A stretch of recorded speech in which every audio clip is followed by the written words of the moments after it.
気になっていたフードマンのお弁当箱。先日、娘が乗り換えの駅にお弁当箱を忘れて慌てて引き返したと聞いて、試しに買ってみました。ダイエットでご飯少なめを希望なので、この小さいところに詰めてみます。100g くらい入りました。立てて持ち運べるそうですが、ぐちゃぐちゃにならないのかな。そもそもこんなに薄くて、ちゃんとおかずは詰められるの？いろいろと不安です。とりあえず、作ってみよう。最近また朝から生肉触りたくない病を発症中で、鶏ひき肉や豚こま肉など切らなくていいお肉ばかり使っています。鶏ももひき肉 170g に長ネギと生姜、酒とマヨネーズ小さじ1ずつ、塩コショウ少々、卵3分の1個、片栗粉小さじ2分の1を混ぜます。つくねは手でしっかりこねてきれいに丸めないというイメージがありますが、スプーンで混ぜただけでもホロホロとした食感で、これはこれで美味しい。毎日毎日のお弁当作り、頑張りすぎないことも大切ですよね。ほろほろつくね、楽だし、独特の食感が美味しいから作ってみてね。フライパンに丸く乗せて焼きます。参考に調理時間を計っていますが、急いだり早いのがいいわけではないので、一番大切なのは怪我をしないことです。包丁やハサミ、火を使うのに朝はぼんやりしているし、急いで怪我をしてしまったら大変です。慣れるほど怪我をしやすいし、ママはよくやけどをしてしまいます。怪我なく、無理なく作ろうね。上にエビちゃんを乗せてあげよう。エビ好き娘が風邪気味なので元気になるように乗せとこ。卵に白だしとみりんを少しずつ混ぜて、シリコンリングに海苔を敷いて、卵を焼きます。上にも海苔をかぶせておこう。冷凍してあるパプリカウインナーセッ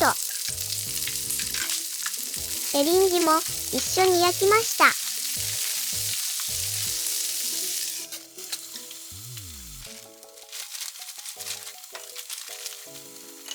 冷凍してあるかぼちゃに白だしとみりんをちょこっとかけて600ワットで2分加熱します。よいしょと。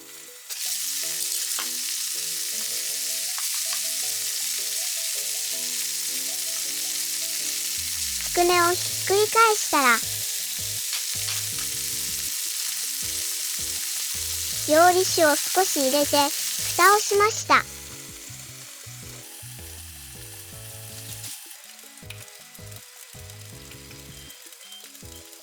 かぼちゃができたよ。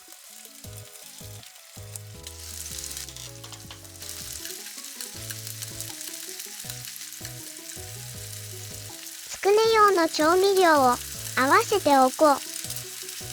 水 50cc、 鶏ガラの素小さじ1/2、みりんと醤油小さじ1ずつ、片栗粉小さじ1/2を混ぜておきます。海苔が卵の中に入っちゃってた。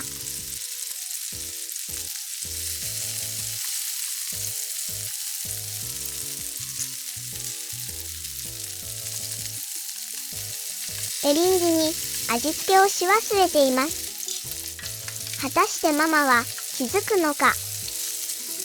朝のぼんやり頭、ママあるあるです。卵もちょっと焼きすぎだね。パプリカは粒マスタード、オリーブオイル、塩コショウで味付けしました。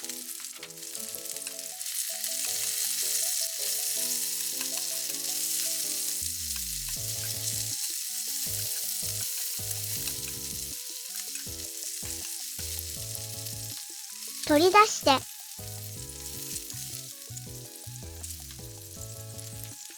軽くフライパンを拭いたら、合わせておいた調味料を入れます。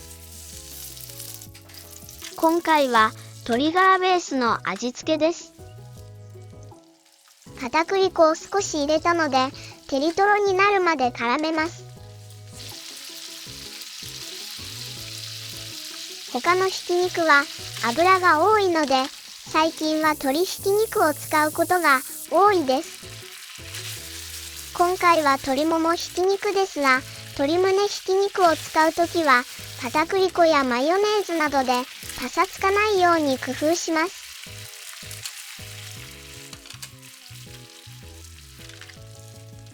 よし、できました。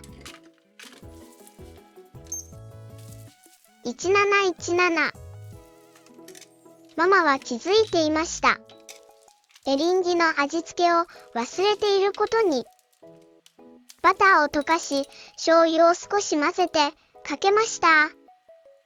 気づいてよかった。本当に寝起きの頭はぼーっとしています。さあ、詰めてみようか。想像以上に浅いね。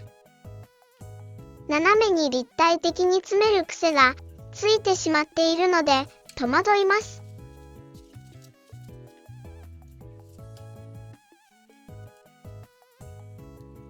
浅くておかずが沈まないから楽です。仕切られているものは自由が利かなくて苦手だと思っていたけれど、今回のおかずは全然大丈夫。ただ、娘がダイエット中じゃなくて、お米をしっかり食べたい時期だと、詰め方が違ってきますね。お米を下の大きいところに入れると、メインのおかずが詰めづらそうだね。これは 500ml のお弁当箱ですが、いろいろな大きさや形がありました。あれ？梅入りゆかりをかけたら、梅しか出てこなかった。おお、2分半くらいで詰められたよ。問題は、潰れず蓋は閉まるのかどうか。立てて持ち運んでも、ぐちゃぐちゃにならないのかどうか。やってみます。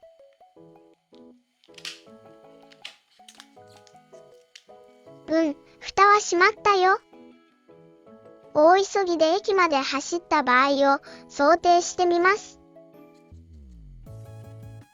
おりゃー。ママがヒステリーを起こしているのかと思ったよ。実験だよ。よし、振りまくったよ。これでどうだ？おー。全然崩れてない。すごい。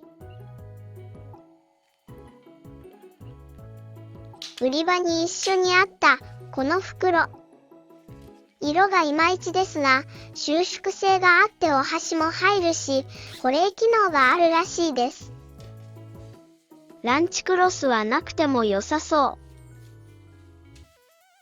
ご視聴ありがとうございます。またね。